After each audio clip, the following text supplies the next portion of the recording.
Bonjour à tous, bienvenue à ce 4e séminaire organisé dans le cadre du recensement de la population. Ce séminaire présentera la répartition géographique de la population immigrée à l'échelle des communes luxembourgeoises ainsi que des cellules géographiques fines, donc les grids d'1 km² qu'on a déjà présenté dans d'autres publications sur le recensement. Et nous avons aujourd'hui la chance d'avoir cet après-midi un des auteurs de la publication qui est sorti donc juste avant les vacances de Noël et qui est disponible sur le portail statistique du Luxembourg. Et notre orateur du jour sera Monsieur Dauquier. Frédéric Dauquier est responsable du programme de recherche sur le franchissement des frontières au Luxembourg Institute of Socio-Economic Research, le LISER. Il était auparavant professeur d'économie à l'Université catholique de Louvain en Belgique et chercheur associé au Fonds national de la recherche économique. Il est titulaire d'un doctorat en économie de l'Université de Aix-Marseille. Ses intérêts de recherche portent sur les migrations internationales et la théorie quantitative du développement. Et il a également été consultant pour la Banque mondiale, les Nations unies et l'Agence française de développement. Il a également été directeur de recherche à l'IRES, à l'UCL Louvain-la-Neuve, en Belgique, entre 2008 et 2012. Après la présentation, qui durera environ 45-50 minutes, nous aurons le temps pour une séance de questions-réponses. Donc, n'hésitez pas à intervenir à ce moment-là. Soit les personnes dans la salle, en levant votre main, on vous passera un micro pour que les personnes qui sont sur Webex puissent entendre les questions. Ou si vous êtes en ligne, n'hésitez pas à nous écrire dans le chat, soit pour demander la parole, soit pour poser votre question directement. Ce que je vais demander aussi, c'est sur les personnes qui sont par Webex, c'est vraiment de couper votre micro tout au long de la présentation ou quand vous ne parlez pas à la fin. Sinon, on va vous entendre dans la salle et ça va être un peu ennuyant pour Monsieur Dauquier. Donc, je laisse maintenant la parole à Monsieur Dauquier qui va nous parler donc, de la répartition géographique des immigrés au Luxembourg. C'est possible d'avoir le PC.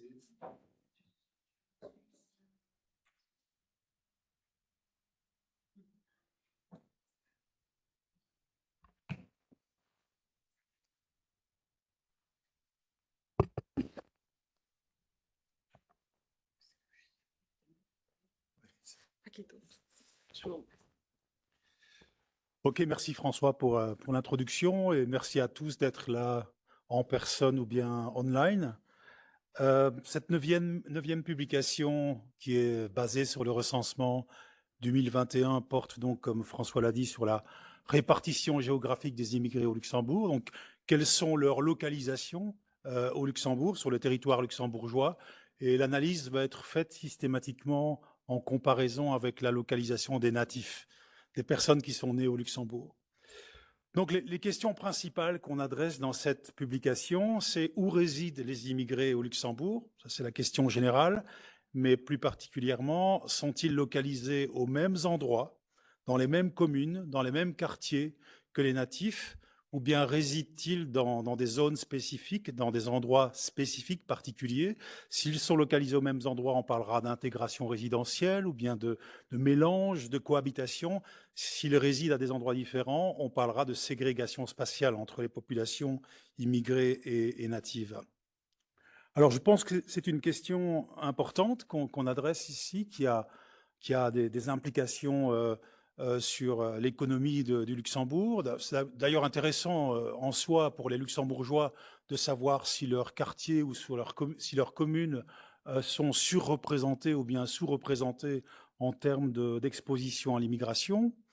C'est intéressant d'un point de vue économique, donc comme je l'ai dit, parce que l'arrivée d'immigrés change la structure démographique des quartiers ou des communes.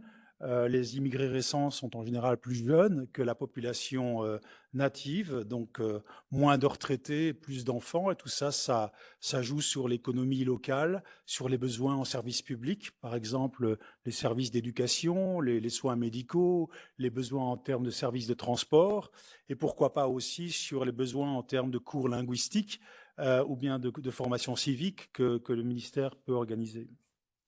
Et puis c'est intéressant, c'est la seule chose que j'ai répertoriée sur le slide ici, ou reproduite sur le slide, c'est une question importante dans un pays où le vivre ensemble et la cohésion sociale fait partie des priorités nationales. Les liens entre le vivre ensemble ou l'intégration et la localisation sont importants. Il faut être intégré économiquement pour pouvoir choisir son lieu de localisation, son lieu de résidence au Luxembourg. Et puis inversement, le choix de la localisation va déterminer les opportunités d'emploi des individus, les possibilités d'interaction, d'échange interculturel avec la population locale. Donc tout ça est important en termes d'intégration et de vivre ensemble. Alors ce qu'on fait dans cette publication, c'est se concentrer sur les personnes qui sont nées à l'étranger. Donc être né à l'étranger, c'est notre définition de ce qu'est un immigré, peu importe la citoyenneté, peu importe la naturalisation. Et ce qu'on va faire avec ces données, c'est donc mettre en évidence des différences de répartition géographique avec les natifs. C'est important au Luxembourg où il y a quasiment 50%, vous allez le voir dans un instant avec des chiffres plus précis, mais quasiment 50% de personnes nées à l'étranger, donc c'est une population importante. S'il n'y avait pas de différence de localisation entre les natifs et les immigrés, on aurait 50% d'immigration ou d'immigrés dans toutes les communes, dans tous les quartiers, mais vous allez voir que la situation est très différente de cela. Ensuite, on introduira le concept de ségrégation spatiale, donc cette idée que les immigrés et les natifs peuvent vivre de façon séparée, et on va mettre en évidence aussi les différences de localisation et de ségrégation par origine, par pays ou par région ou groupe de pays d'origine, et par durée de séjour. Et ça va faire en gros 80% de la présentation. Et dans les derniers 20% de la présentation, alors on va faire un zoom sur la population native et séparer les personnes qui sont natives, donc nées au Luxembourg, mais de 2 parents nés eux-mêmes au Luxembourg, ou les personnes qui sont nées au Luxembourg avec au moins un parent né à l'étranger, ce qu'on appelle ici les immigrés de seconde génération, donc des antécédents migratoires, disons, indirects. Et on mettra en évidence donc les différences de répartition géographique entre ces deux types de populations et différences de ségrégation. Donc pour tout cela, vous allez voir que je vais présenter toute une série de tableaux et de cartes, beaucoup de tableaux à l'aide de quelques variables seulement du recensement. Donc on utilise l'intégralité des données du recensement. Donc en gros, 644 000 personnes, c'est un peu moins que 644 000 personnes, 643 900 quelque chose. Et pour chacune de ces personnes, on va utiliser l'information sur le pays de naissance, ce qui nous permet de distinguer les environ 318 000 personnes qui sont nées à l'étranger et les environ 326 000 personnes qui sont nées au Luxembourg. Ensuite, le pays de naissance des parents, ce qui nous permet d'identifier les immigrés de seconde génération. Donc, au sein des 326 000 personnes qui sont nées au Luxembourg, on a grosso modo 140 000 personnes qui sont nées au Luxembourg avec au moins un parent né à l'étranger, et on a 180 000 personnes qui sont nées au Luxembourg de 2 parents nés eux-mêmes au Luxembourg. On utilisera l'information sur le lieu de résidence. Donc, comme François l'a dit, on peut caractériser la population par commune de résidence, mais aussi pour la première fois dans ce recensement par cellule fine de 1 km². Ça a déjà été utilisé dans plusieurs publications, celle sur la population, celle sur l'urbanisation. Donc ici, on va exploiter ces données par cellule fine de 1 km² pour calculer des indices de ségrégation. Et enfin, on utilisera l'information sur l'année d'arrivée au Luxembourg pour étudier si la durée de séjour au Luxembourg a un impact sur la localisation et sur la ségrégation. Okay, donc, quelques variables seulement, mais vous allez voir beaucoup d'exploitation et beaucoup de figures, de tableaux, de cartes à partir de ces quelques variables seulement. Donc, le plan et la structure de la note, de la publication, c'est en gros 3 sections. Une section sur la répartition des immigrés par commune et par cellule fine de 1 km². Donc, dans un premier temps, on va agréger tous les immigrés quelle que soit leur origine, leur pays d'origine ou leur région d'origine, et calculer les parts moyennes d'immigrés dans chaque commune et dans chaque quartier ou chaque cellule de 1 km². Et puis ensuite, on va éclater ces parts par pays et région d'origine dans un premier temps, et puis par durée de séjour dans un second temps. Donc, selon 2 caractéristiques propres aux immigrés. Et puis finalement, on éclatera ces parts d'immigration, non pas selon les caractéristiques des immigrés, mais sur base plutôt des caractéristiques des zones de résidence, en distinguant le centre urbain, la ville de Luxembourg, en gros, les clusters urbains, les zones rurales, et on regardera s'il y a des différences de parts d'immigration entre ces 3 types de lieux de résidence. Dans la deuxième section, on s'intéressera au concept de ségrégation spatiale, donc cette idée que les immigrés et les natifs peuvent vivre dans des endroits différents. Et on va caractériser l'intensité de cette ségrégation spatiale à l'intérieur des communes, et puis même à un niveau plus fin, à un niveau très local, autour des cellules de 1 km², et puis ensuite à un niveau plus global, au niveau national, ce qui nous permettra de comparer au niveau national donc la ségrégation entre les natifs et différents groupes d'immigrés, sur base de l'origine ou sur base de la durée de séjour.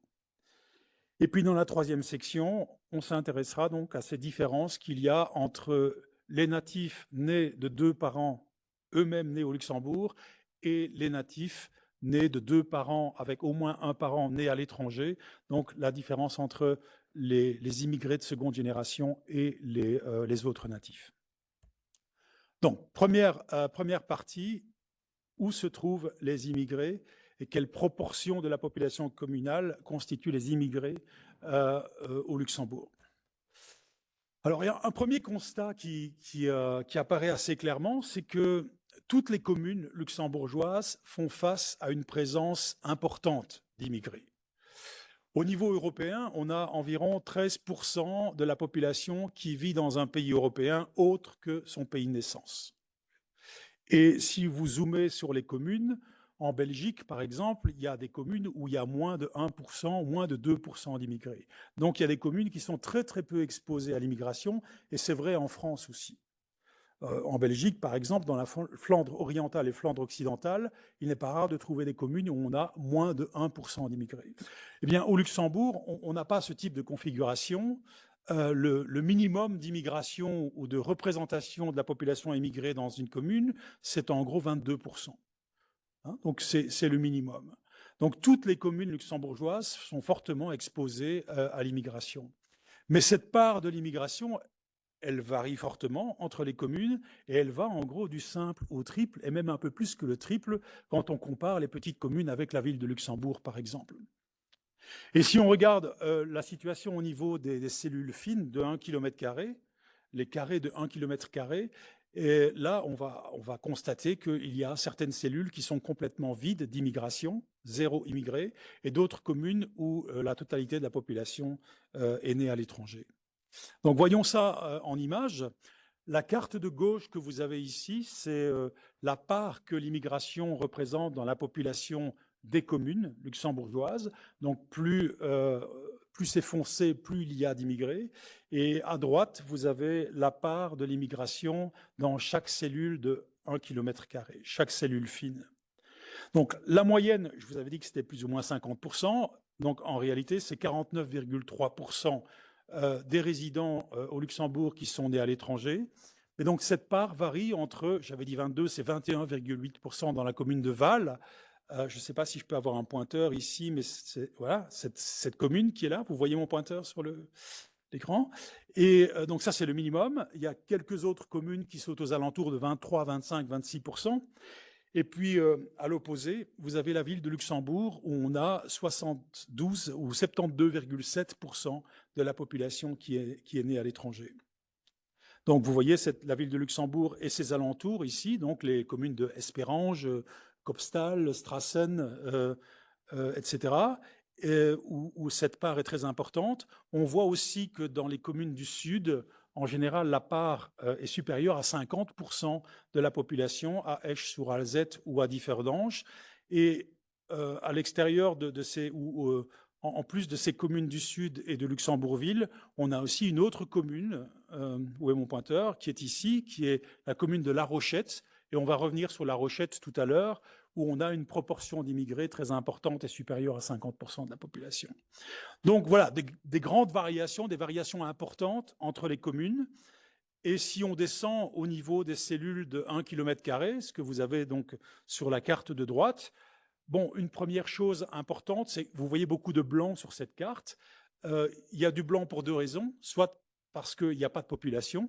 Donc on a en fait 41,5% des cellules qui sont faites de forêts ou de champs. Donc personne n'habite dans ces cellules. Donc ça veut dire le Luxembourg, c'est 2600 km², plus ou moins. Donc 41%, on est aux alentours de 1050 cellules où il n'y a pas de population. Et on doit ajouter à cela 150 cellules, ou 148 plus exactement, où il y a de la population, mais il n'y a pas d'immigrés. Donc en gros, dans 1200 cellules sur 2600 cellules, vous n'avez pas d'immigration, 46% plus ou moins du territoire. Les cellules qui sont les plus foncées sont les cellules où il y a plus d'immigrés, et en particulier, vous avez 39 cellules dans lesquelles, de 1 km², dans lesquelles vous n'avez que des immigrés et pas de population native. Alors évidemment, ce sont des cellules qui sont relativement peu peuplées, il y a quelques maisons seulement, ou un appartement, un building, et donc ces cellules-là sont des cas extrêmes où 100% de la population est née à l'étranger. Juste un petit chiffre, il y a une centaine de cas où la part des immigrés est supérieure à la part de Luxembourgville, donc 72,7%, donc c'est les cellules en plus foncées sur ce graphique. Alors, ces deux cartes, elles agrègent les immigrés toutes origines confondues. Si maintenant on éclate cette population immigrée par pays ou groupe de pays d'origine, on voit des différences relativement importantes. Donc, ce que je vais faire, c'est éclater cette population immigrée en 4 catégories. Les immigrés donc les résidents au Luxembourg qui sont nés dans les pays voisins, France, Belgique, Allemagne, donc les pays frontaliers. Les immigrés ou les résidents qui sont nés au Portugal, une communauté importante, comme vous le savez, au Luxembourg. Les immigrés qui sont nés dans les autres pays de l'Union européenne des 27, donc hors Portugal et pays frontaliers, et les immigrés qui sont nés en dehors de l'Europe des 27. Donc vous avez ces 4 cartes qui sont ici. En haut à gauche, vous avez les frontaliers, donc 82 900 personnes, 13% plus ou moins de la population. Et vous voyez que pour ces résidents, ces ressortissants des pays frontaliers qui habitent au Luxembourg, la concentration se fait essentiellement autour de Luxembourgville, Luxembourgville et sa périphérie. L'axe A3, l'autoroute A3 qui va de Luxembourgville vers Dudelange, vers la France, vers Thionville, Metz, etc. Et puis vous avez aussi toute la frontière avec la Belgique, où la proportion d'immigrés est souvent importante. Et donc ce sont des Belges qui habitent à proximité de leur pays. Donc une concentration forte autour, sur le pourtour, sur le périmètre du Luxembourg et dans la ville de Luxembourg. En haut à droite, vous avez les Portugais. Donc les Portugais, les personnes nées au Portugal, 72 948, 73 000 personnes, plus ou moins. Ça fait 11,3% de la population. Et là, la configuration est complètement différente. Vous regardez Luxembourgville, vous voyez que c'est quasiment vide de cette population née au Portugal. Et cette population, elle est essentiellement dans 2 régions du pays. Il y a quelques exceptions comme Trois-Vierges, qui est tout au nord du pays, mais elle est principalement dans les villages et les petites villes au nord-est de la ville de Luxembourg, donc du côté de La Rochette. La Rochette, c'est le centre de production textile historique depuis le Moyen-Âge jusqu'aux années 80. Donc les premiers immigrés portugais sont arrivés illégalement dans les années 50 et se sont installés dans ce bassin textile, si vous voulez, et se sont aussi installés dans la ville de Luxembourg, mais progressivement, ils ont quitté cette ville où ils ont été remplacés par d'autres immigrés et ils se sont déplacés vers le sud du pays. Et donc, vous avez cette deuxième zone où les Portugais, ou en tout cas les résidents nés au Portugal sont fort représentés. Ce sont les villes de Esch-sur-Alzette, Differdange, Pétange, etc. Donc, une configuration très différente de celle des ressortissants des pays frontaliers. En bas à gauche, vous avez les autres ressortissants des pays de l'Europe des 27. Donc, ça fait 62 000 personnes, un peu moins de 10% de la population, 9,5% de la population. Et eux, la concentration dans la ville de Luxembourg et sa périphérie est quand même très, très forte. Okay, donc, pas de distribution uniforme sur le pays, une concentration très marquée autour de la capitale. Et puis, en bas à droite, vous avez les ressortissants des pays non européens, où là, c'est plus diffus, c'est plus distribué selon les grandes villes ou à l'intérieur des grandes villes du pays. Donc, ils sont plutôt présents à Luxembourgville, mais aussi à Esch-sur-Alzette, dans la région de Wiltz, dans la région de Diekirch, donc dans ces villes de plus petite taille et la périphérie de ces villes. Alors, je ne vais pas passer beaucoup de temps sur les mêmes graphiques, mais par cellule de 1 km², parce que finalement, on voit un peu la même chose. on voit mieux encore chez les frontaliers que leur localisation est quand même très proche de la frontière en général et la concentration à Luxembourgville est importante. On voit bien la concentration des Portugais en haut à droite, à la frontière avec l'Allemagne, aux alentours, aux environs de Berdorf, Beaufort, Bettendorf et tout près de La Rochette. Et puis vous voyez très bien aussi la concentration des autres ressortissants ou des ressortissants des autres pays de l'Union européenne qui est très centré autour de la ville de Luxembourg.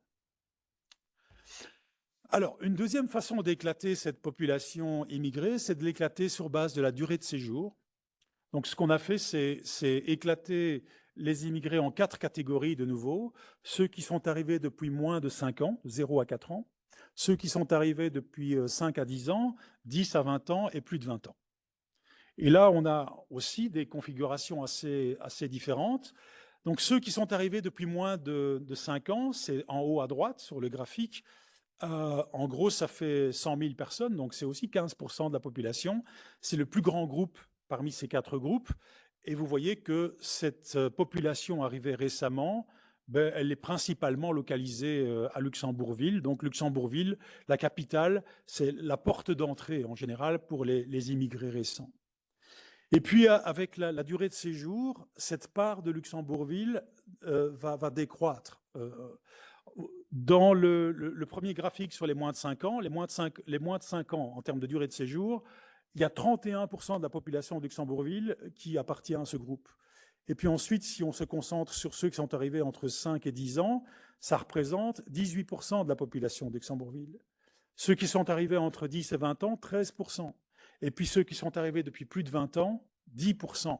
Donc la part de la population immigrée dans la capitale décroît assez fortement avec la durée de séjour.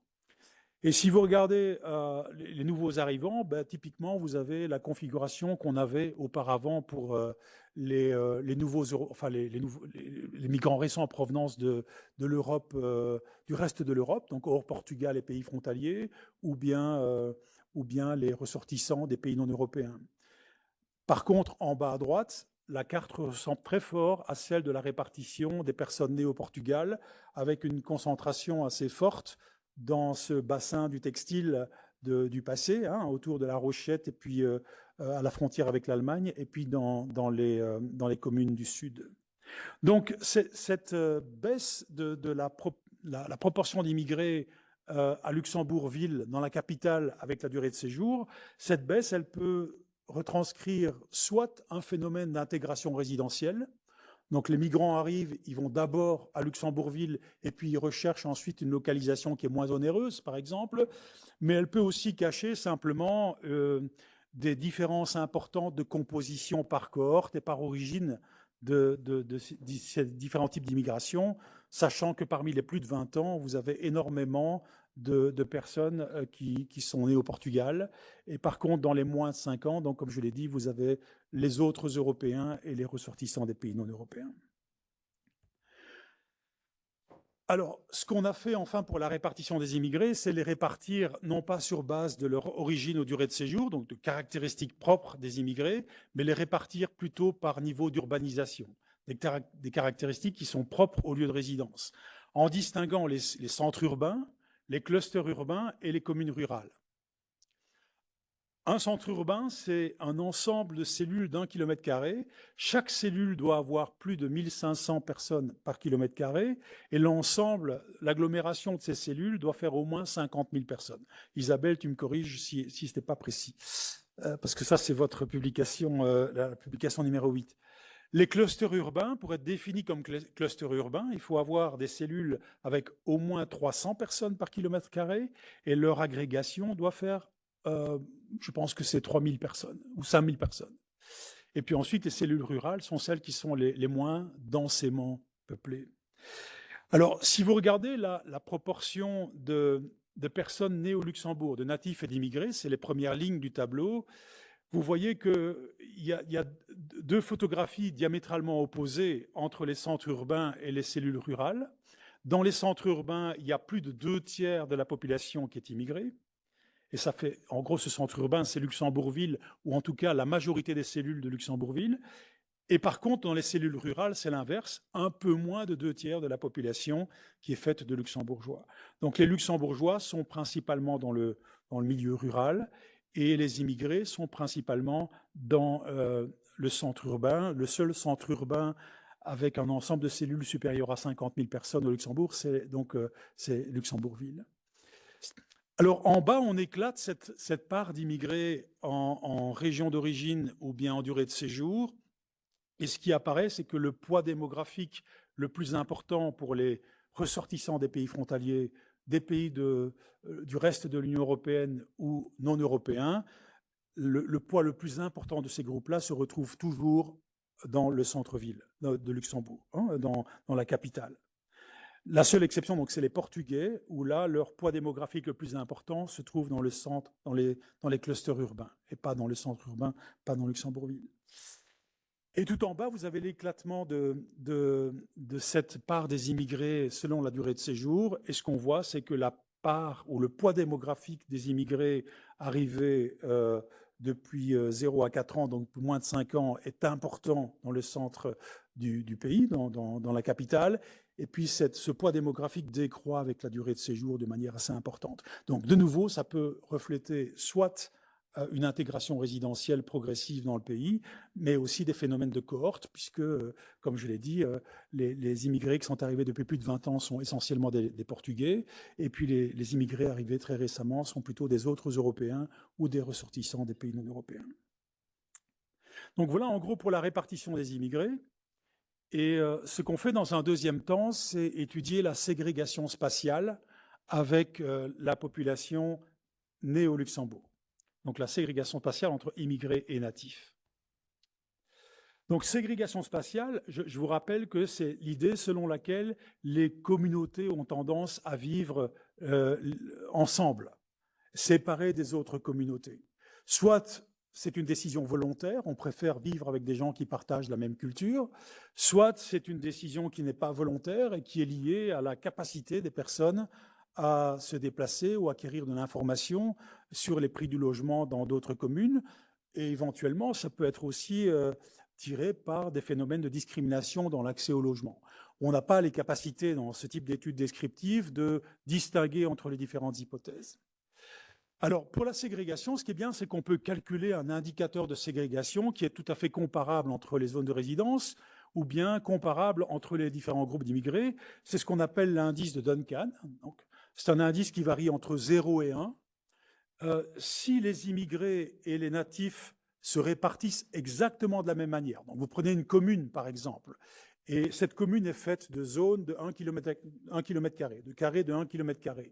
Si la répartition de la population native entre ces cellules, et la répartition de la population immigrée entre ces cellules sont exactement les mêmes, donc là où vous avez 10% de natifs, vous avez aussi 10% des immigrés, dans ce cas-là, la ségrégation sera de 0.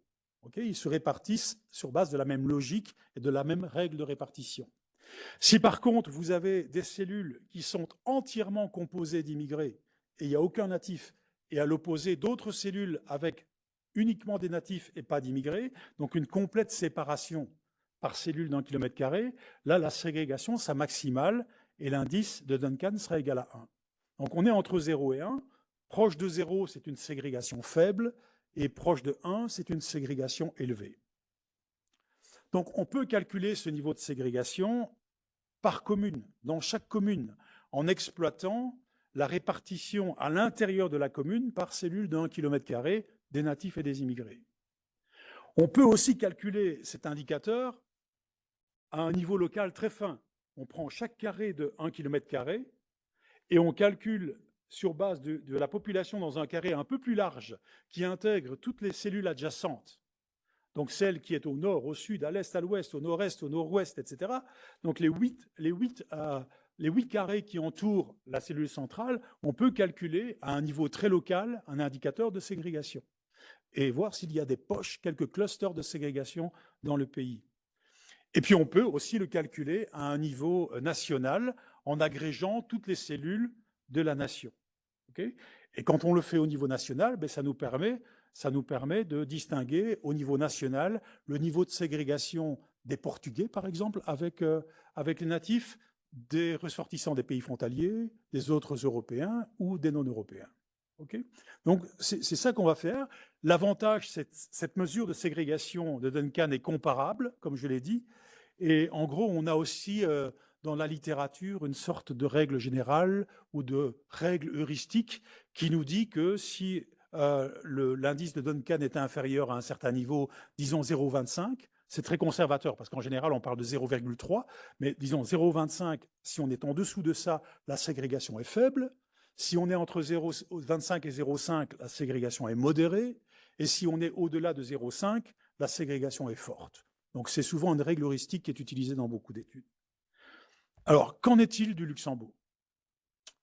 En moyenne, on peut dire que la ségrégation spatiale entre la population immigrée et la population native est faible à modérée dans toutes les communes du Luxembourg et dans la plupart, dans la quasi-totalité des quartiers au Luxembourg. Alors, voilà l'illustration de cela. À gauche, la carte vous donne l'indice de ségrégation, donc entre 0 et 1 par commune, calculé au niveau des communes sur base de la répartition intracommunale entre les cellules. Et à droite, vous avez l'indice de ségrégation locale.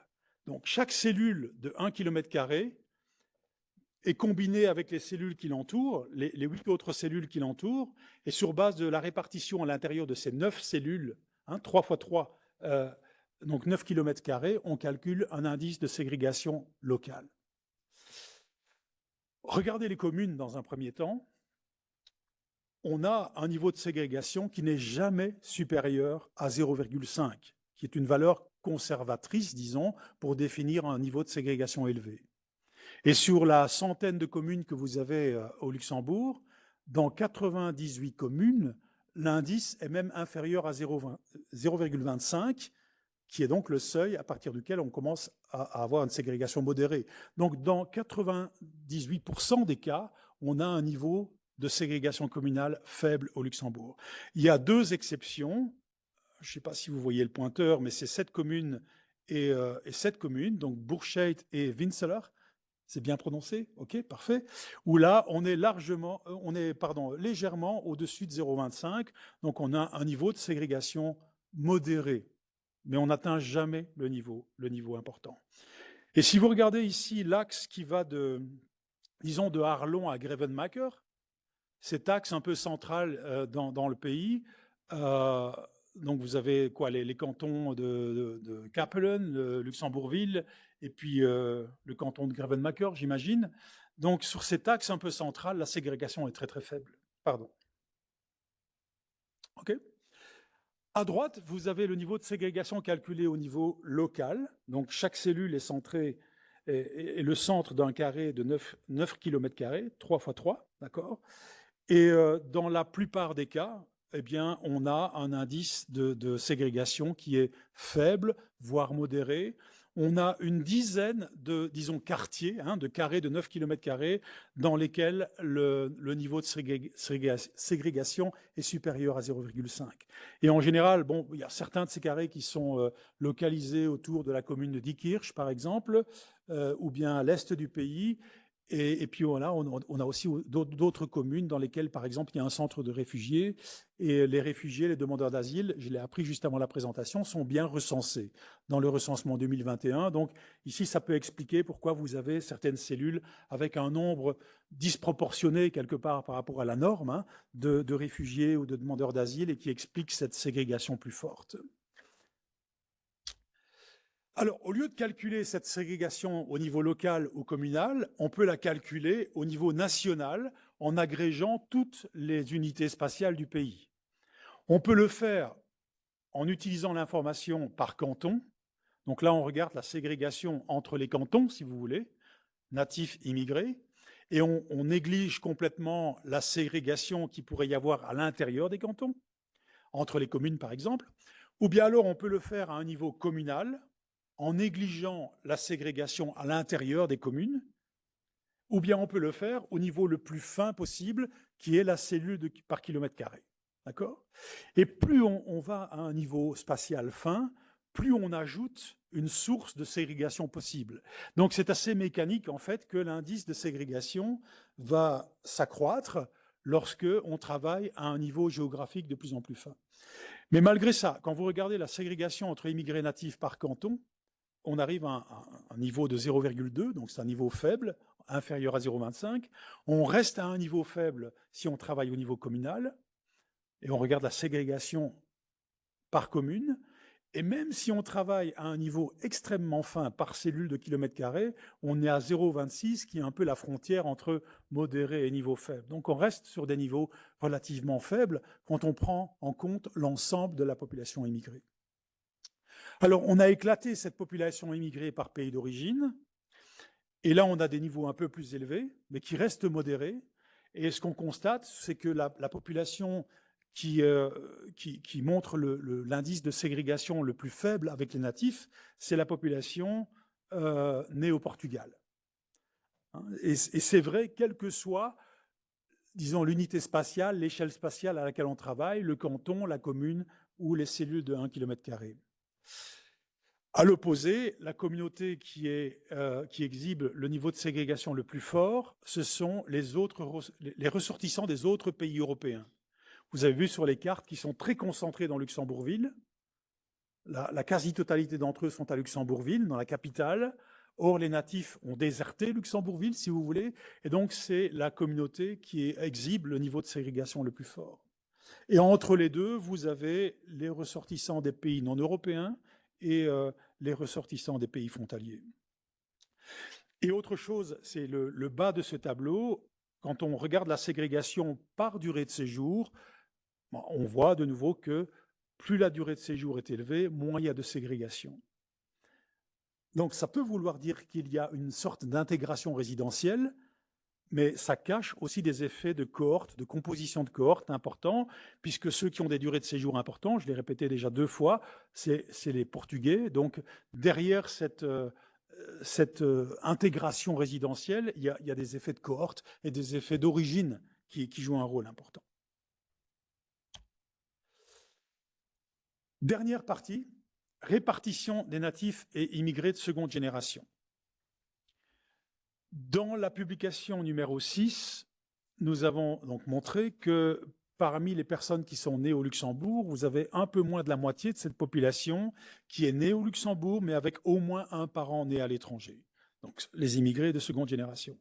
Bon, c'est intéressant de voir si cette population, qui a des antécédents migratoires indirects, se comporte de la même façon en termes de décision de localisation résidentielle que la population née au Luxembourg de 2 parents eux-mêmes nés au Luxembourg, des autres natifs. Donc d'abord, regardons la proportion des natifs par commune et par zone de 1 km². C'est le miroir de la proportion d'immigrés, puisque la somme des deux, proportion d'immigrés et plus proportion de natifs, ça fait 100% de chaque unité spatiale, commune ou bien zone de 1 km². Mais ce graphique vous montre bien que cette population native au Luxembourg, quel que soit le lieu de naissance des parents, donc l'ensemble des natifs, elle est beaucoup plus diffuse, mais elle est très faible à l'extrême sud du pays, là où il y a beaucoup d'immigrés portugais, par exemple, et des ressortissants de pays non européens, et elle est très faible à Luxembourgville, Luxembourg-Capitale, où là, on a 27% seulement de la population qui est née au Luxembourg. Et c'est encore plus apparent, je vais dire, dans le graphique de droite, où vous avez toutes ces cellules de 1 km². Vous voyez très bien que ici, au niveau de la ville de Luxembourg, les couleurs sont assez claires, donc ça veut dire que la proportion, dans la plupart des cellules, la proportion de natifs est relativement faible. Alors si on éclate ces natifs, donc selon les deux groupes, deuxième génération versus autres natifs, avec 2 parents eux-mêmes nés au Luxembourg, on a ces 2 cartes. Donc à gauche, vous avez les natifs avec 2 parents nés au Luxembourg, et à droite, donc plus ou moins 180 000 personnes, et à droite, vous avez les natifs avec un parent, donc personne née au Luxembourg, avec un parent au moins né à l'étranger, 1 ou 2 parents nés à l'étranger, où là, on a 140 000 personnes. Donc les couleurs sont un peu plus claires parce qu'il y a moins de personnes, et aussi parce que ces natifs de deuxième génération ou immigrés de seconde génération vivent dans des communes qui sont un peu plus importantes en taille que les autres natifs avec 2 parents nés au Luxembourg. Alors, il y a un point commun entre ces deux graphiques, c'est le fait que Luxembourg-Ville, Luxembourg-Capitale, est très clair sur les 2 graphiques. Donc, les natifs, quelle que soit l'origine de leurs parents, ont tendance à déserter Luxembourg-Ville. Mais il y a aussi des différences. Vous voyez sur le graphique de droite que les immigrés de seconde génération sont beaucoup plus représentés à l'extrême sud du pays, dans le canton d'Esch, les villes de Esch, de Dudelange, Differdange, Pétange, Rumelange, etc., et plus représentés au nord-est de la capitale, donc aux alentours de La Rochette, et puis à la frontière avec l'Allemagne, Beaufort, Berdorf, Bettendorf, Echternach, etc. Et donc cette configuration que vous avez pour les deuxièmes générations, de nouveau, elle ressemble assez fort à la configuration qu'on avait pour la population née au Portugal, parce que la plupart, ou en tout cas une fraction importante de ces deuxièmes générations, ont un parent au moins qui est né au Portugal. Ce sont beaucoup de descendants d'immigrés de première génération portugais. Et donc ça traduit une certaine stabilité ou inertie dans les schémas de localisation des générations. Quand une communauté s'installe quelque part, elle a tendance à créer une inertie dans la localisation de la cohorte qui va suivre. C'est ce qu'on voit ici.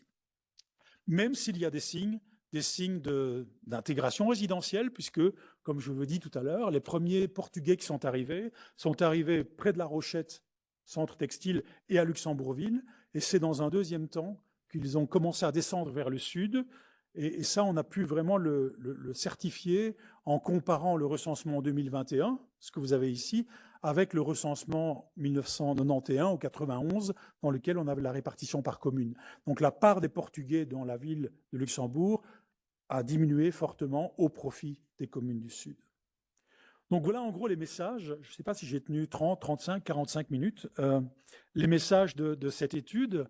Si vous deviez retenir quelques messages, le premier c'est qu'au Luxembourg, donc le pourcentage d'immigrés est élevé dans toutes les communes, minimum 22% à Val, donc c'est très important par rapport à la moyenne européenne, où on a évidemment un taux moyen au niveau national qui en général est beaucoup plus faible, mais on a énormément de communes qui sont quasiment vides d'immigration. Au Luxembourg, 22% c'est le minimum, c'est énorme. Toutefois, vous avez vu aussi qu'il y avait des variations très importantes entre les communes et entre les quartiers.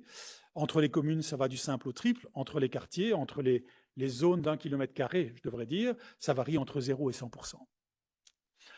En moyenne, la ségrégation spatiale avec les natifs demeure à un niveau faible à modéré, quelle que soit l'origine des migrants, quelle que soit la durée de séjour.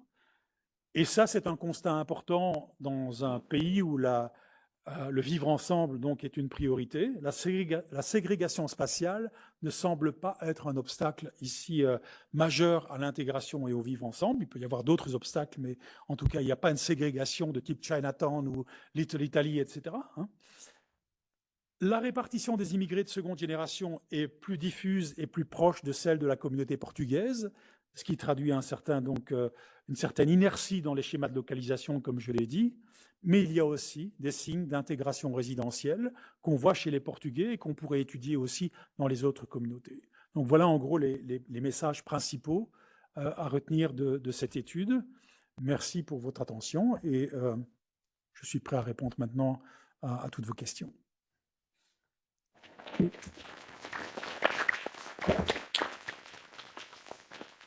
Merci Frédéric pour cette présentation. Donc, comme on vient de le dire, il est le temps maintenant aux éventuelles questions des personnes qui ont suivi cette présentation. Donc, Joanna, tu me confirmes que tu peux lire les questions dans le chat ou pas? Oui, ok.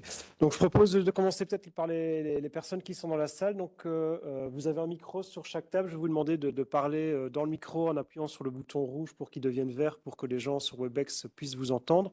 Je vais demander aussi à toutes les personnes qui posent une question de brièvement se présenter pour savoir qui vous êtes. Et voilà, donc n'hésitez pas à vous lancer pour la première question. Je ne sais pas si dans la salle, il y a des questions.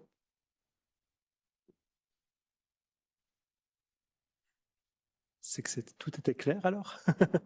Moi, j'avais une question, donc je vais juste me présenter. Donc, François Pelletier, je suis responsable de l'unité population et logement Statec. Pour l'indice de ségrégation que vous avez calculé au Luxembourg, par rapport à d'autres pays européens, comment on se situe? Est-ce que c'est un peu une norme européenne où il y a une faible ségrégation, où il y a vraiment le Luxembourg sort un peu du lot? Parce que démographiquement parlant, on sait que le Luxembourg sort complètement du lot des autres pays européens. Est-ce qu'au niveau de cet indice aussi, est-ce qu'il y a des publications qui ont été faites par d'autres pays avec cet indice? Là, je ne peux pas répondre à cette question parce que je n'ai pas étudié la ségrégation dans d'autres pays. Je ne sais pas si Isabelle ou Yann voudraient ajouter quelque chose d'autre par rapport à cela. Donc là, on a une mesure de ségrégation qui est comparable entre les communes ou entre les zones très très locales. J'imagine que des niveaux de ségrégation qui sont calculés dans des villes où on a systématiquement des quartiers qui sont très concentrés sur une ethnie vont exhiber des niveaux de ségrégation très importants. Qu'il y a aussi dans beaucoup de pays des études qui sont menées sur les raisons qu'il y a derrière cette ségrégation, notamment le white flight aux États-Unis. Une fois qu'une communauté de couleur s'installe dans un pays, vous avez les natifs qui fuient ce quartier ou bien cette commune.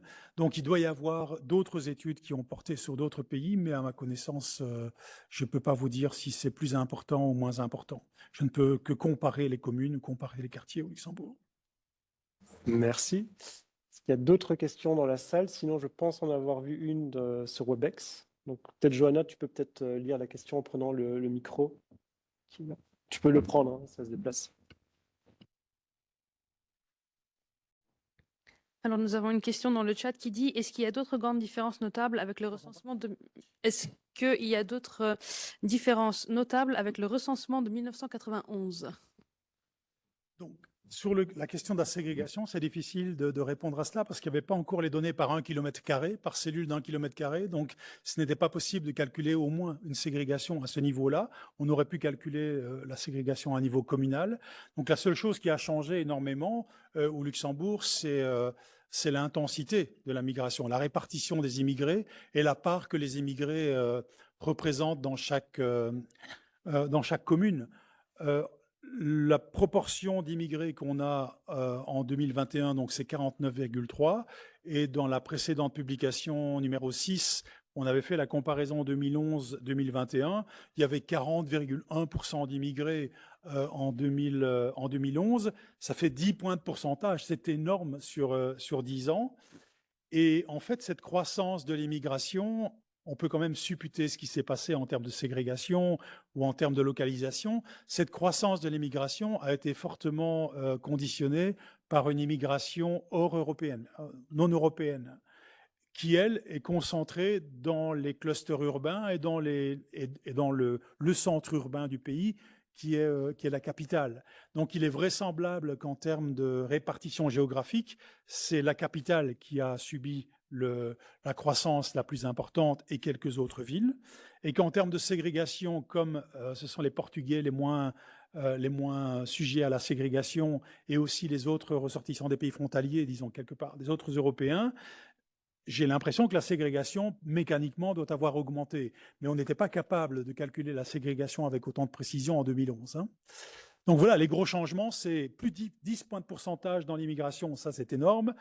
Une immigration nouvelle qui est quand même fortement conditionnée par l'arrivée de non-européens, hein, Chine, Inde, Maroc, Turquie, Kosovo, Monténégro, etc. Et donc, une localisation très spécifique pour ces nouveaux immigrés qui explique pourquoi la ségrégation pourrait avoir augmenté, mais je n'ai pas des chiffres donc précis pour pouvoir documenter ce phénomène. Merci. Est-ce qu'il y a d'autres questions? Non. Il faut juste prendre le micro parce que sinon les gens sur le Webex n'entendent pas la question, n'entendent que la réponse. Et appuyer sur le bouton rouge pour qu'il devienne vert. Bonjour, Lionel Viglino, administrateur de l'INSEE en mission sur les frontaliers.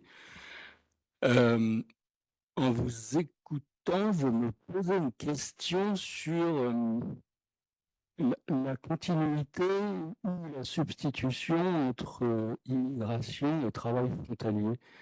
Donc la question que je vous pose, c'est est-ce que vous avez regardé non plus au domicile, mais le travail, ce qui se passe au niveau de la population? Alors, on n'a pas regardé cette question, elle est impossible à regarder avec le recensement, puisque dans le recensement, on n'a pas d'informations sur les frontaliers.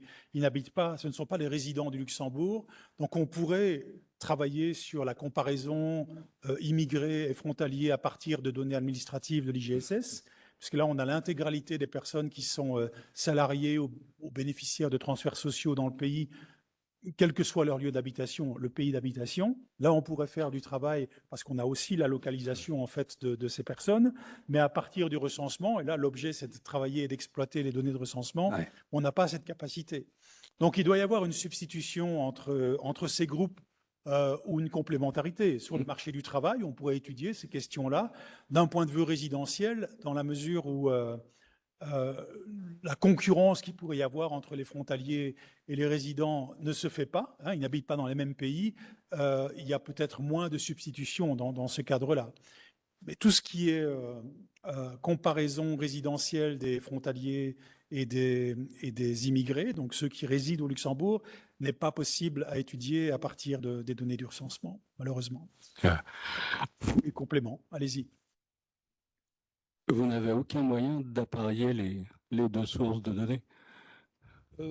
Là, c'est une question délicate. Moi, je dirais oui, il y a des moyens parce que ça a été fait pour valider ce type de questionnaire, ce recensement. L'équipe du Statec a combiné le recensement avec des données de registre, avec des données de l'IGSS pour consolider quelque part les données et s'assurer de la fiabilité de ces données. Mais une fois que ce travail a été fait, si j'ai bien compris, François, tu peux me corriger, cette capacité ou cette possibilité de reconnecter les données maintenant n'existe plus. Donc non, malheureusement, et puis de toute façon, en termes de, comme je l'ai dit, hein, en termes de concurrence sur le marché résidentiel, bon, les frontaliers, c'est une concurrence latente, si vous voulez, parce qu'ils pourraient, si les prix du logement étaient moins importants, décider de s'installer au Luxembourg. Mais avec ces données-ci, en tout cas, il n'y a plus moyen de reconnexion et plus moyen d'étudier cette question. Mais on pourrait l'étudier avec d'autres sources. Ouais, donc juste par complément, donc effectivement, il serait techniquement possible de le faire, mais le recensement, il y a une législation spécifique sur le recensement et c'est bien la population résidente qui est prise en compte. Et effectivement, une fois que l'agrégation des différentes sources de données est faite, on a l'obligation légale de supprimer toute information qui pourrait nous relier à d'autres sources pour le futur. Donc malheureusement, effectivement, une fois que le recensement et les données sont fusionnés, toutes ces informations qui permettraient de jumeler ça avec d'autres sources de données n'est malheureusement pas possible, purement d'un point de vue légal. Sinon, le recensement ne pourrait pas être organisé si on laissait tout ça ouvert. Voilà, je pense qu'il y avait d'autres questions dans la salle. Je vais juste prendre le micro chaque fois, merci.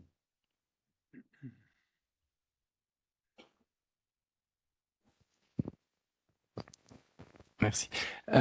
Oui, moi je me demandais juste si vous aviez regardé s'il y avait des similitudes entre les cartes pour les immigrés de première génération, mais des cohortes les plus anciennes, avec les cohortes récentes des immigrés de deuxième génération.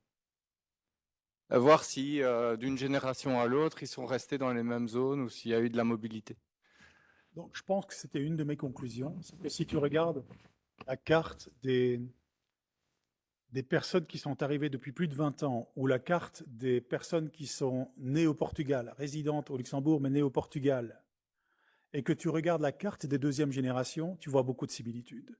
Donc, c'est ces mêmes régions, le sud, le bassin minier en gros et le bassin textile qui sont affectés. C'est ça qui nous a fait conclure qu'il y avait une inertie dans les schémas de localisation, même qui est intergénérationnelle quelque part. Mais c'est vrai qu'on pourrait systématiser ça et regarder l'intégration résidentielle communauté d'origine par communauté d'origine, hein, et regarder si la durée de séjour a le même impact à l'intérieur de chacune des communautés d'origine et quelle inertie on aurait à l'intérieur de chacune des communautés d'origine. Ce serait plus compliqué de le faire avec les émigrés en provenance du reste de l'Europe ou non européens, parce que c'est une immigration relativement récente Et là, les deuxièmes générations sont beaucoup moins nombreux. Donc, je ne suis pas sûr que la fiabilité de ce type d'analyse soit très forte pour ce type d'immigrés. Mais en tout cas, si on voulait le faire pour les Belges, les Allemands, les Français, les Italiens et les Portugais, on pourrait le faire, oui. Et comparer le niveau d'inertie ou le niveau d'intégration résidentielle. Par intégration résidentielle, j'entends par là le fait que d'abord ils s'établissent là où c'est le plus simple pour eux. Les non-européens, c'est Luxembourg capitale typiquement, et les frontaliers ou les originaires des pays frontaliers, c'est Luxembourgville et les frontières, voir si à travers le temps, il y a des mouvements. D'autres questions dans la salle? Oui, il me semble. Oui. Oui, je reste sur cet aspect des migrants qui sont arrivés il y a plus de 20 ans. On a souvent dit qu'avant l'arrivée des Portugais, il y avait des Italiens. Je ne sais pas si on a suffisamment de données pour voir si dans leur positionnement géographique, on observe, ils ressemblent plus aux Portugais ou ils se sont installés à des différents endroits où on n'a pas suffisamment d'observations pour dire quelque chose. C'est vrai qu'on pourrait éclater l'analyse quasiment par pays d'origine, hein, et regarder comment les Italiens se sont diffusés quelque part et propagés à l'intérieur du territoire. On ne l'a fait que pour les communautés qui représentaient, ou les groupes de communautés qui représentaient environ 10% de la population, hein. Donc on ne l'a pas fait pour les Italiens. Les Italiens, c'est une immigration qui est encore plus ancienne que les Portugais. Ils sont arrivés depuis la révolution industrielle ou en tout cas début du XXe siècle, j'imagine. Donc ce serait intéressant de faire cet exercice, mais leur poids démographique dans la population luxembourgeoise est plus faible que celui des Portugais et des autres groupes. Donc on les a assimilés aux autres Européens. C'est un exercice intéressant à faire, oui. On ne l'a pas fait, pour répondre à ta question. Merci. Est-ce qu'il y a d'autres questions? Je pense qu'il y en a sur le WebEx. Je pense, Johanna. Oui, il y a une question qui dit, je sais que ce n'est pas le focus de la présentation, mais est-ce qu'il y a un lien entre la ségrégation et le prix de l'immobilier?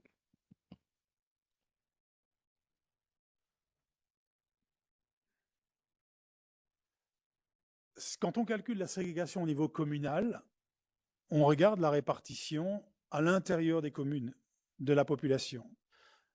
Obtenir les prix immobiliers à l'intérieur des communes par quartier, par rue, par district, c'est très compliqué. Okay, donc ça, je vois mal comment on peut le faire.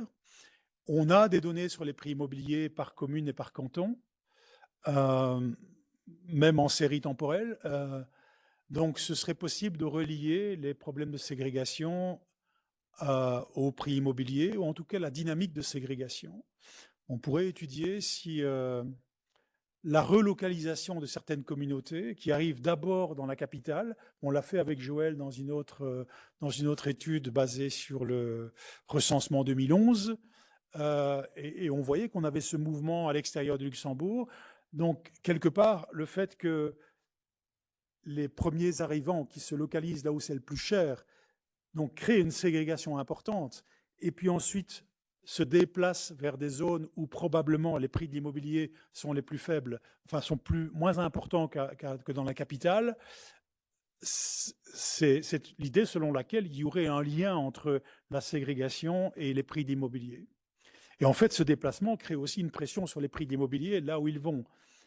Donc c'est une question intéressante, mais c'est une question qui va un peu au-delà de l'analyse descriptive que l'on a ici. Et quand on a voulu le faire de manière plus précise avec Joël, on s'est aussi rendu compte des difficultés que ça posait, parce qu'on a ces paradoxes que parfois des gens se déplacent vers des zones où les prix de l'immobilier sont plus élevés que dans d'autres zones. Ils sont plus élevés parce qu'il y a plus d'aménités, parce qu'il y a plus de proximité avec les perspectives d'emploi. Et donc c'est souvent très très compliqué d'identifier exactement l'effet du prix de l'immobilier, indépendamment de tout ce qui va générer ce prix d'immobilier élevé. Et en général, ce qui génère le prix d'immobilier élevé, c'est la concurrence, oui, mais c'est aussi les aménités qui vont avec, les services qui vont avec, la proximité d'une gare, de Luxembourgville, du Kirchberg, que sais-je, des pôles d'emploi et des pôles de croissance du pays. Donc les données ne permettent pas de le faire ici, mais en tout cas, on pourrait le faire par la suite en mergeant ces données de recensement avec des données sur les prix d'immobilier. On ne l'a pas fait encore, mais même quand on peut le faire, il y a des défis empiriques qui sont assez importants et difficiles à résoudre. Merci. Pas d'autres questions? Est-ce qu'il y a d'autres questions dans la salle? Oui. Merci. Ah bon, ok. Et auriez-vous tenté de regarder une ségrégation par secteur économique ou par niveau de diplôme? Je n'ose pas dire par salaire parce que c'est pas dans le RP, mais c'est des questions intéressantes. On ne l'a pas fait, mais on va le faire. Quand on a commencé à travailler sur cette publication numéro 9, l'idée, c'était d'éclater l'immigration par pays ou groupe de pays d'origine, durée de séjour et niveau d'éducation. Il se fait que dans le recensement, le niveau d'éducation est demandé, pas le salaire. Le salaire, ce n'est pas possible. Il faut des données administratives. Hein. Donc, ce n'est pas une question qui est posée dans le recensement. Mais le niveau d'éducation est demandé. Et le taux de réponse à cette question était insuffisant par rapport à la norme Eurostat. Donc, ce que le Statec fait, et c'est un travail colossal, c'est utiliser d'autres variables comme la profession, par exemple, pour pouvoir compléter les données manquantes en termes d'éducation. La profession, c'est quelque chose qui est reporté à la main dans le recensement, donc ça demande beaucoup de travail, de lecture et de codage de ces professions avant de pouvoir commencer à lier ces professions avec l'éducation et imputer les niveaux d'éducation des personnes. Et une fois qu'on arrive à un seuil en termes de remplissage de la variable, alors on peut travailler sur l'éducation. Quand on a commencé à travailler sur cette publication, ce n'était pas encore fait. Il semble qu'aujourd'hui, vous avez accéléré la procédure pour travailler sur les professions, coder les professions et imputer les niveaux d'éducation, et que ça veut dire que dans quelques semaines ou dans quelques mois plutôt, je reviendrai devant vous pour vous parler de la ségrégation par niveau d'éducation. Ouais, je confirme que les deux variables éducation et profession seront disponibles d'ici la fin de la semaine prochaine, donc pourront ensuite être analysées en vue des publications. C'est intéressant évidemment de regarder si, outre la ségrégation, si la nouvelle immigration, l'immigration récente, hein, qui est arrivée entre 0 et 5 ans, disons, durée de séjour entre 0 et 5 ans, contribue de la même manière que les immigrants plus anciens à la formation de capital humain dans le pays, ou en tout cas à l'accumulation de capital humain dans le pays. Est-ce qu'on voit des variations importantes dans le niveau d'éducation moyen des nouveaux immigrés par rapport à la population native? Il faut mettre ça en perspective avec les natifs de même âge, évidemment, puisque plus les gens sont jeunes, plus ils ont accès à l'éducation, plus il y a d'éducation. Donc c'est quelque chose qu'on compte faire dans une prochaine publication. Par activité économique? Par activité économique? J'ai la même réponse, parce que pour pouvoir... Vous parlez quoi, de profession ou de secteur? De secteur, ouais, de bancaire, agriculture, services, commerce. Donc là, ce serait possible de faire l'exercice qu'on a fait ici en éclatant la population immigrée, non pas par origine ou par durée de séjour, mais on pourrait l'éclater par type d'activité. Hein, service, secteur primaire, secondaire, tertiaire, quoi, en gros. Hein, ou bien un secteur dans les secteurs où il y a des demandes, ou des secteurs qu'on appelle skill intensive, hein, des secteurs qui sont très intensifs en main-d'œuvre très qualifiée, des secteurs moins intensifs en main-d'œuvre qualifiée. Tout ça pourrait être fait par secteur sans recourir même à l'éducation et simplement en définissant des secteurs sur base de leurs besoins en termes de capital humain. Oui, ça pourrait être fait. Ce n'était pas une priorité de le faire ici, mais oui, ça pourrait faire l'objet d'une étude ultérieure. Merci. Dernière occasion de poser des questions dans la salle, sur Webex, rien non plus. Si c'est alors le cas, je tiens à remercier donc tous les auteurs qui ont participé à cette publication. C'est vrai que Joël, il y a une main levée sur le Webex. Je ne sais pas si tu peux voir qui c'est.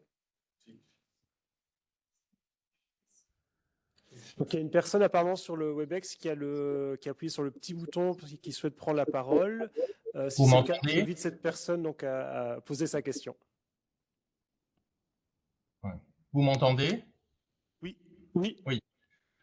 Merci pour votre présentation. J'ai un peu une question semblable aux collègues précédents. Est-ce que vous avez ou vous pouvez faire également un lien à côté de votre démarche sur le lieu de résidence, également de regarder